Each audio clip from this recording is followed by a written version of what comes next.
A little bird, a hummingbird, once envied by all, but now old and gray, sat on a branch near the entrance of an ancient forest. In the morning, it was the most beautiful sight ever witnessed by any creature. The gentle wind would whisper to the lonely traveler and guided the swaying trees. Come to me, it would say. Come to me, the trees nodding in agreement.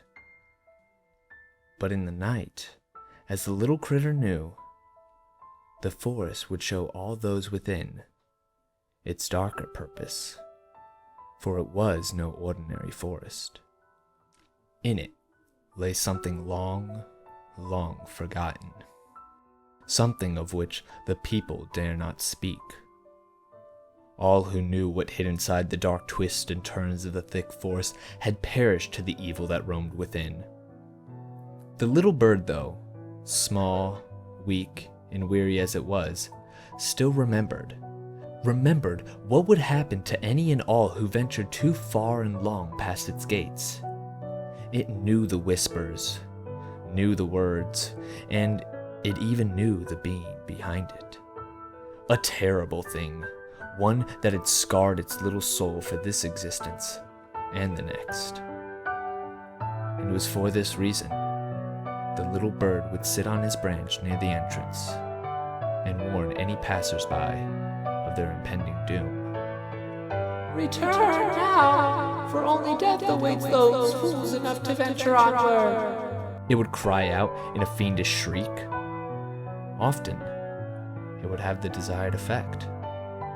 It was not the message, for warnings are seldom heeded by humans, but the startling cry, a cry of utter despair that would often break the spell the forest had on its prey.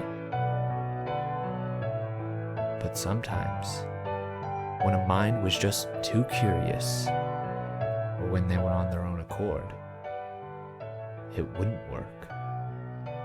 The little bird could do nothing but see the doom walk towards their end. Then, under the cover of night at exactly 12:03, one standing near the entrance could hear the most horrifying things. Cries, wails, screams, and final prayers of all those still on the beast's grounds. When after a few minutes, depending on how many had entered during the day, the cries would stop, and a faint laugh could be heard. A laugh and a whisper.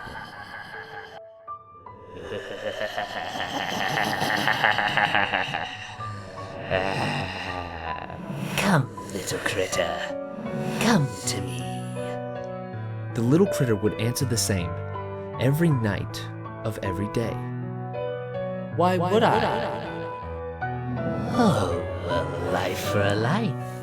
Come to me, and I will slay no more, the whispers would say. The little bird, old and wise as it was, knew this to be false.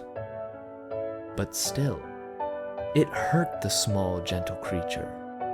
It slowly chipped away at its soul, at its sanity, for what was a saintly deal to be struck.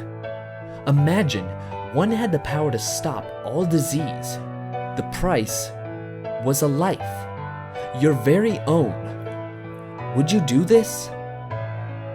Most would, but what if it were a great risk? What if it were uncertain that the disease would even stop? Would one persist? Would you? The evil knew of this inner conflict, as it knew all within its dark domain, for it repeated the damning words every night of every day. One dark winter's day, after the beast had feasted well, it once again spoke to the bird. It whispered into its ear the same thing it always does. Come, little critter, come to me. Only this time, the little bird fell off its branch near the entrance of the dark forest. It crashed to the soft, leaf-covered ground below and lay there motionless. for what seemed to be hours. Eventually, the bird got up and started walking the path. It hopped along, one of its legs slightly injured from the fall, towards its doom. And I just sat, watched, and listened. Then, at what my watch claimed to be exactly 12:03, I heard a faint whisper in the dark. It was a whisper so gentle that if one tried to force it into his mind, it would break apart and be lost forever. It spoke thus. A little bird, old and gray, sat on a branch one dark winter's day. It sat and it watched the people below, warning them of utter woe. Yet the people heeded not the cries of the bird, and fell to me their undying guilt. For this forest, a forest of death, with creature of own design, it haunts us all, just a matter of time.